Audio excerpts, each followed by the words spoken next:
Welcome to the Sideline, a podcast where we get a chance to meet Doral Academy players and coaches throughout the year and share their stories about what's going on with their sports and other topics. The Sideline is usually hosted by Alec, but for this episode, we want to do something a little different. We got a special guest in the house, Doral Academy soccer coach and also one of the GOATs from Doral Academy, Pam Mcdonald. Welcome to the show, Pam. Thank you, Willie. I'm super excited about this episode because we got a lot of good things to talk about. First thing I want to talk about is you and your career here at Doral Academy, because it took me a minute to put all this together. All right, and I know you're not into the numbers. I get it, Pam. But I think it was important for our viewers just to know a little bit about you and the things you've done here at Doral Academy. First of all, hopefully I'm not wrong. 21 years at Doral Academy, which is insane. You are on the Wall of Honor at Barry University, where you were there for 4 years, where you were an All-American your junior and senior year. You played on the World Cup for Scotland. Here we go. We were Coach of the Year for the Miami Herald several times. Doral Academy Coach of the Year several times. USA Florida and National Coach of the Year. Don Shula Coach of the Year. Dairy Farmers Coach of the Year, and this is several times. Along with that, we lost count because you understand how Max preps it. It goes back to 2010.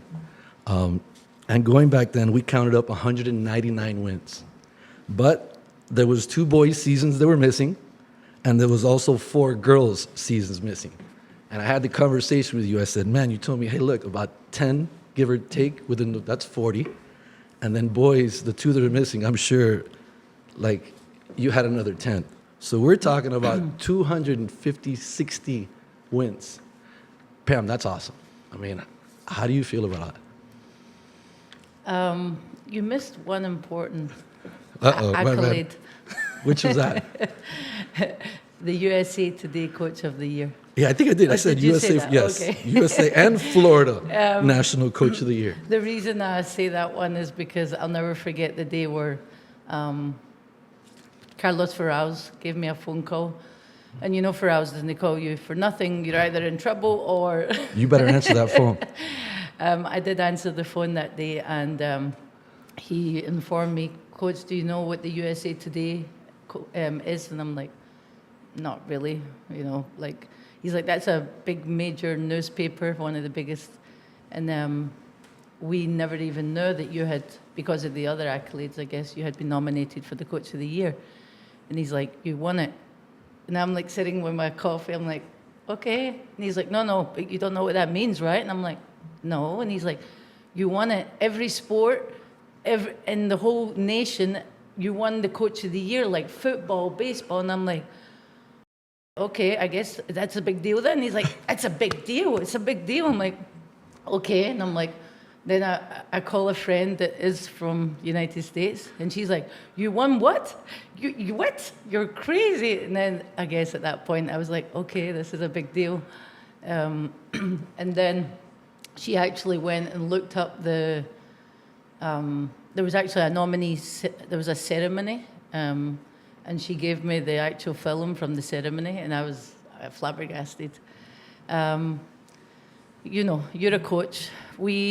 All these accolades are amazing. I think probably the best part of all of it was winning the state championship. We grind every single year, and the boys' soccer program has been so successful, but until you finally get that ring, you don't, it doesn't matter. We went seasons unbeaten. We had better teams, I feel like. But the team that won it, I mean, hats off to them. Those guys were with me since middle school. And the feeling that day and for months afterwards was something I'll never forget. It still, tears me up. So, and then obviously to win it back to back was very special. One thing that's I've always admired about you is your consistency throughout the years. You've been super consistent. I don't think there's been a year that every time I ask you, how are you guys going to do this year? Oh, we'll be all right. We'll be all right. And you never get too high or low. How do you think a mentality has helped you through all these years? Because it's been a long time, Pam. Yeah, I mean, it's what I always tell my guys. It's what you've done in the past is not today. You know, we're today, for example, we're going into a game against Downtown Doral, and we're 3-3-1. So where's the season going to go? You know, you obviously what we've done, we've put the program in the map, we've put the school in the map. But every year's a new year with a different bunch of guys that have to prove themselves all over again. You can't rest your laurels on what we did last year. And you as a coach know that every year it gets harder. When you're winning, it becomes harder because every single school is out to get you. It's a big deal playing Doral Academy. Everybody's hungry for a piece of you. So, you know, the guys, I always teach them, listen, hard work, humility, be humble. You got to outwork your opponent every single day, and it gets tougher every year because they want to beat you more. You know that the more you win, the better it becomes. We have teams that when they score on us, they run up to our bench and they're crazy. They beat us in our home field. It's like they won the state championship. That's how much it feels to those guys, and you know that's good. That's what makes the guys humble. It's like it's not what we did last year. It's not what we did yesterday. It's about what we're going to do today, and that's my philosophy. As far as your team, I see you have 17 seniors. Is it a blessing, or is it difficult? Because how has it been for you this year with it? To this point. I mean, for me, I don't see them as seniors, juniors. To be honest with you.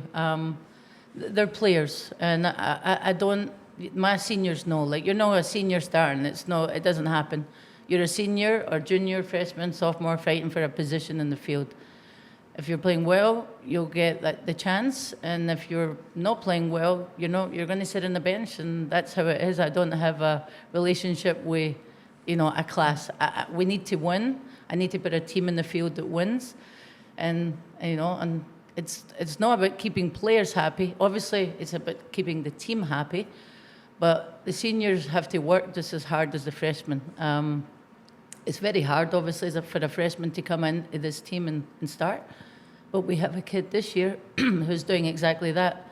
So he's starting as a freshman, and there's seniors in his position sitting in the bench. But it's deserved, so... Yeah, how has the game changed? I mean, because I know, especially school, we could have 6th through 6th graders to 12th graders. How has it changed for you? Because I know with softball and baseball, it has changed. It has changed. I don't know if it's for better or worse, but there have been some changes. How has the game, how has high school soccer changed? I mean, having a middle school JV varsity team, that's a blessing because you get, and that's why I chose to coach my middle school team. I could have one of my younger guys do that, but for me, being able to see them and them getting used to me and how I work and the way of Doral Academy boys soccer is very important to me. So I like to see them progress, and me and Crammy, we do a good job of okay, we have the JV varsity, and throughout the season as a motivation, we call up players that we feel deserve it. So we have 2 guys from JV playing for us today, that part of the squad. The biggest change for me, to be honest with you, is the academy thing. It's very, very frustrating. I understand the kids' perspective, right?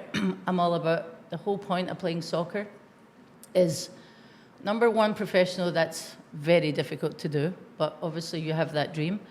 And then the next most important thing is going to college, right? Getting a college education while playing the sport that you love. So whether you get the, academically or athletically, a mix of both, that's the number one goal. So I understand the perspective that the kids want to play for the team that's going to get them to that point, right? But then my perspective is Doral Academy. So it's a fight that I can't win, and it's a battle that, some years kids start with the academies, and then as the year progresses, they come to me, coach, I'm unhappy, can I join the team? I can't promise you can join the team, but you can come to, you can jump in. We'll see if it works. So that's the challenge for me. Like today, for example, we're playing a rival team, downtown Doral, and I'm with 9 guys. I think I have 3 injured and 6 are in tournaments and starters, So, but that's why I have a squad of between 25 and 30. I think we started off the year with 32. We've had a couple of people where they either leave or, they get fed up basically because of the squad size. And I tell them, listen, be patient. Injuries happen. A lot of things can happen in a season. We will notice you. If you continue to turn up every single day in practice, you'll get your chance. But you have to be patient, And it's hard, but I believe that we have a team where that they respect and love and want to be part of the program so much that it's important for them to be part of this program, I tell a lot of guys, we could have 3 or 4 teams here, varsity, or, a lot of players that don't make our team would start in any other program, but our team it's difficult. So it's a juggling act. I have to sometimes compromise players. Like I had a player that was leaving this week and he couldn't play, his club told him not to play on Tuesday. And I have to respect that, right? Because I'm not going to fight that battle. Sometimes I have to ask them the same. And that's why I work with them, because I'm like, okay, one day during states, hopefully in the run-up, I might have to ask that question. And so if you develop a relationship with the players, the other coaches, and there's a respect there, then it pays you back. Yeah, So. I'm glad you clarified that, because that was one of the points I wanted to talk about. Because that's another reason why you're so amazing. Like, you were able to win, and a lot of times you didn't have the best players that were even in our school. No. Like, there were students walking around or in my class. They would tell me, hey, I play soccer and this and that. And I'm like, well, why aren't you playing for the school? And they would tell me, no, I can't play because of my club team. And I never really understood that. Right. So I'm so happy you clarified that. And we clarified it a little bit, because we have talked about it. Yeah. And that to me, and like even more respect, like to softball's different. Softball, we have travel and we have high school. But when there's high school, the travel teams back off. Respect. So it's kind of back and forth during each season. Here, I didn't realize it was that much of an overlap. And Yeah. now I even understand even more, because I looked at your roster the other day and I was like, it was like 25, 30 kids. And I was like, what? Yeah. And now it makes sense why you have such a bigger roster. Yeah. So thanks for clarifying that. I kind of want to move on, because there's a lot of interesting things about you, Pam. And I wanted to kind of go back to your Barrie days. And first of all, what brought you to Barrie? Because Barrie's a small school in Miami, and you're kind of like, well, wait a minute, what brought did the her here? How Scottish did this get a happen? I know everyone has a story. What was your story that brought you, to Barrie? So in Scotland, there's not high school soccer, right? There's club soccer. So I was a female playing soccer and only with boys. So I grew up just playing with guys. And then I never knew that there was female teams. And then when I was in high school, I started playing like indoor soccer with one of the teachers. And he was like, wait a minute, you're too good. We need to get you a team. Like, you're not allowed to play. At that point, they had made a rule where you can't play in the boys' high school team, which I had done for the elementary school. I'd played for the boys. And he's like, I'm going to find you a team. He did. It was like far. It was like an hour and a half away. And my parents weren't able to take me, so I had to get like 3 buses to get to it. But I went. And then through there, I developed. And then I played for at 16, I got called up to play for the U21 national team. And then like a year later, 6 months later, I made my first debut for Scotland versus England. Which I was way too young for, but it was a great experience. And then being involved in the Scotland team, I never played in a World Cup. We played in a World Cup qualifying games, and we made it through the group stage. We went to Spain in the playoff, and we lost 3-0 to Spain. Right before that happened, I had went to Miami. So, and I played for a semi-professional team. So there was 3 other teammates that were going, and I was like, wait a minute, you guys are going where? Miami? And I'm like, can I hop on that bus? And they're like, well, it's a coach from FIU, who I'd never even know what FIU was at that time. He's invited us over. Let me speak to him, and I'll send some video of you and see if he's interested. And he's like, you know what? That's perfect actually, because then it's 4 of you. We had an apartment in South Beach on 5th Street. We walked to the beach every single day. We practiced in the evenings at Flamingo Park, and we played on the weekends, and we traveled all over Florida. So we were getting paid, although you're not supposed to get paid during college, before college. Paid not to like make money, paid like just to live, basically. So that was the start of, I fell in love with Miami, obviously. Like, we went to the beach every single day. We were Lilos, like, this is where we're living for the next 3 months. So it was just a dream. It was unbelievable. I mean, and through playing in that semi-pro league, we all got offered scholarships. So I was 24 at the time, and so I couldn't go Division 1. FIU were trying to recruit me in but I couldn't go D1 because of my age. So I had a friend that also played semi-pro, and she told me, but there's a Division 2 school, Barry University. On the beach, or close to the beach. Yeah, there's on the beach too, and the coach really wants you there. And I was like, okay. So and I was like, okay, what am I going to study? I was like, do they have a PE program? And she said, yeah. I go, okay, I'm in. So I met the coach. I went to visit the school. Fell in love with the school. Beautiful campus. Went home and kind of didn't know what I was going to do. I said maybe. I said yes, but I have to go. I have a family, my mom and dad. Like, I wasn't prepared to just leave, But I hadn't had the opportunity at that point to go to school. I was doing a job that was okay, not something that I loved, not something that I seen a future. And then for me, it made sense. And then all of a sudden, I received a paper in the mail that said that $8,000 a year, all this information. I'm like, my mom's like, you have to pay that? Or they're paying you that? And I'm like, I don't know. I call the coach. We have a back and forth. And he's like, no, that's how much it costs to go to school here. We're paying for everything. Your food, your board, your tuition, your books, everything. You have a full ride. And I'm like, okay, so what does that mean? When do I have to come? And he's like, well, we would like you to come in January. I think this was like September, October. So that we can, adjust you. You have to have your classes in the spring, and then soccer seasons in the fall. You have a soccer season in the spring too, but it's not competitive. So yeah, I decided to say yes, of course, absolutely. After, very heartbreaking for my parents and family and to leave. But it was, you can't say no to that opportunity. Yeah. When I went to the national team coach, she actually did try and persuade me to stay, because at that point, the Scottish National Association couldn't, or the SFA, they didn't fly you back and forth. So she was saying, like, it's too much money. She was saying, why don't you, we would really love you to stay here. And I was like, listen, it's the biggest honor in the whole world is playing for your country. But at this point, like, you can't make a living from it at that point. There wasn't professional soccer.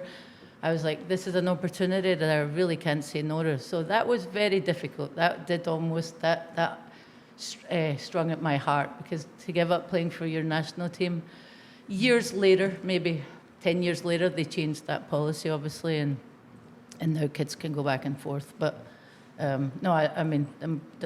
it turned out to be the best decision ever made in my life. That's a great story, too. That's a hell of a story.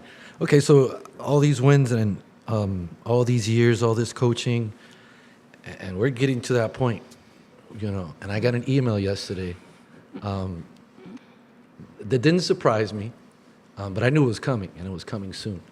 And it's an announcement that you'll be retiring after the season. And I was super happy for you. Like, yeah, this is awesome. It's that time. Talk a little bit about it. Talk about, decision, how you came to the decision.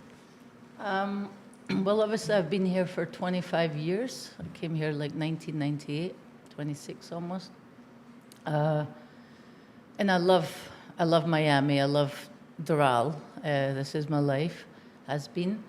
But I have also missed my family for that amount of time too. So I have my brother, my mom and dad. My parents are 70, just turning 70. They're fantastic health-wise, but I want to enjoy them. You know, I want to enjoy them while they're healthy. And my parents have an apartment in Portugal. I have apartments in Portugal also. So I have a niece and nephew that are 11 and 12 years old.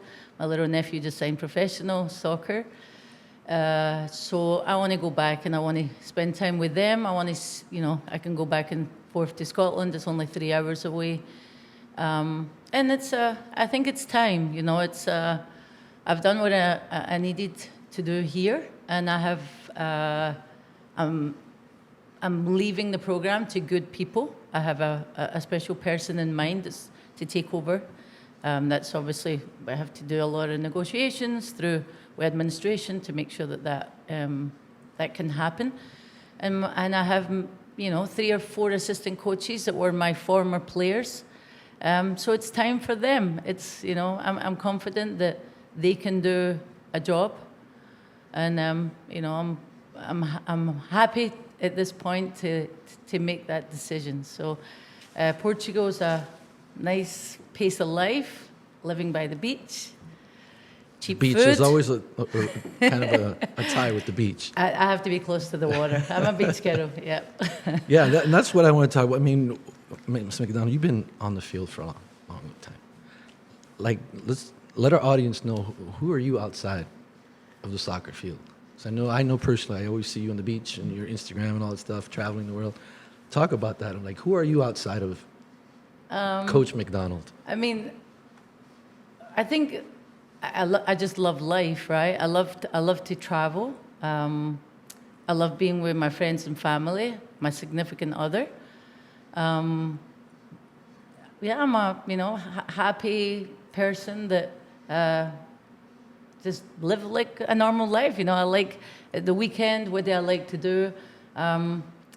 Obviously, after a certain age, you don't get to play, you can't play soccer anymore. I'm a kind of beat up, my body's a little beat up, Achilles tendon problems and stuff like that.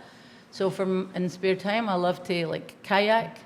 I love to play golf. That became my new hobby during COVID. It's a game you can never perfect. I don't know if you have played golf before, many but times. it's woo. Tried. So I've been playing that since COVID, 4 years, and I love to bike ride. I like to do adventurous things. I like to hike, but I guess my favorite thing is traveling. Yes, so that's another part that's very important about going to Portugal. That you're within Europe, and it's so much easier to explore. You know, obviously, United States has many beautiful places too, but I think I'm ready to move to that part of the world. That's awesome. I mean, I'm glad. I mean, that I can talk to you about that, because I don't know how long I'm going to coach either. Right. We kind of, it's like, when is it? When is time? Yeah. When is it time to hang up? Because we love the kids. You know, you're just like me. You know, Yeah. we love the kids. We love the coach. But it does come to that moment, or at a time that you're like, man, when do I stop? Yeah. You know, I have my daughter going into college too, so it's kind of like, man, I love it, but when do we stop? Yeah. So I'm glad I'm able to talk to you about this stuff. Yeah, and that's what's a little scary too, right? Because you hear all these, you know, people that you know, and I hate to say that, but people dying of cancer and dying and getting old or retiring and then of ill health. And I'm like, damn, like, it's not that I'm old, but, you know, I want to also enjoy life, being retired, when I'm still good and healthy and be able to do everything that I want to do. Because you get to a point where you can't do everything that you enjoy, right? So that's also a huge point. To be honest with you, in terms of when I was going to finish, it was never really clear. And last year was going to be my last year. Because, you know, like I'm applying for the visa and all that type of stuff. And then actually persuaded my partner, I'm like, I need one more year. I need one more soccer season, please. I want to win that 3rd state championship. No, that's a long way away. And right now, it doesn't look like we're going to achieve that. But I like the challenge, right? I believe in these guys, and, you know, backs to the walls, we have a full squad, you know, we can still make a run, but let's see. Yeah, there's One game at a time. There's no doubt, knowing you as long as I've known you, that you still got a run in you. And I look forward to it. I look forward to this last run. And being able to share with, you know, kind of share this experience with everyone, I think it's cool for you too. Yeah. And on that, I kind of want to shut it down because, you know, I could talk to you forever. But I wanted to thank you for coming on to the show. It's been a lot of fun. Thank you. I thank you as a coach, as a person. You're one I've always looked up to as far as how to be a champion. Because being a champion is not easy. And I don't think people understand that. I think it's something that I think we've all worked on as a coach, as a player, and even a student when we were students. So, and I love to see the way you've grown as a person, you know, as a coach. And you've taught me a lot. And I thank you very much. All right. So thank you, Pam. Willie. I love you. Thank you. That means a lot. And you guys, thank you for hanging on for this episode of The Sideline. And we'll check you out next time. Bye. Have a good Bye. one. Thank you. All right. We can stop recording.